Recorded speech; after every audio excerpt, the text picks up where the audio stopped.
Le 19 janvier 2022, soit il y a un an jour pour jour, le cinéma français était frappé par un drame, la mort de Gaspard Ulliel, lauréat du César du meilleur espoir masculin en 2005 pour son rôle dans Un long dimanche de fiançailles, ainsi que celui du meilleur acteur pour son interprétation dans Juste la fin du monde en 2017. L'acteur de 37 ans avait été victime d'un accident de ski sur le domaine de la Rosière en Savoie, avant de finalement succomber à ses blessures au CHU de Grenoble. Et ce jeudi, la procureure de la République d'Albertville Anne Gache a donné des nouvelles de l'enquête concernant sa mort, annonçant ainsi que le dossier avait officiellement été classé sans suite. Pour rappel, alors que l'autre skieur avec qui il était entré en collision n'avait pas pris la fuite, les enquêteurs avaient cherché à comprendre les circonstances de l'accident.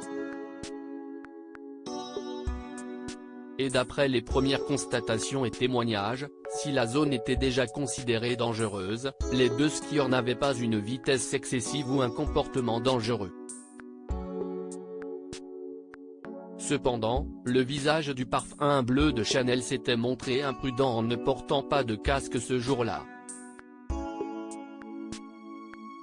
Il avait également été annoncé à l'époque qu'aucune autopsie ne serait pratiquée.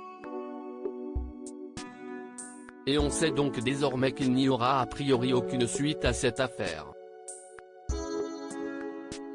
Il était tellement vivant quoi qu'il en soit, cette tragique disparition avait bien évidemment plongé ses proches dans un immense chagrin.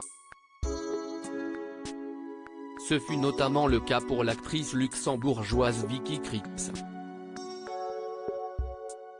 Il était tellement vivant.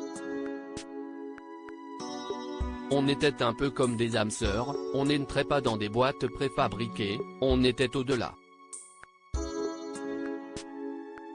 On avait une façon de voir la vie plus complexe.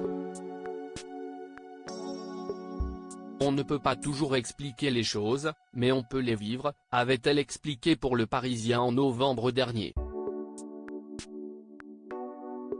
Son ex-compagne Gaëlle Pietri, avec qui il avait eu un petit garçon prénommé Orso et aujourd'hui âgé de 7 ans, avait également été très attristée par ce drame.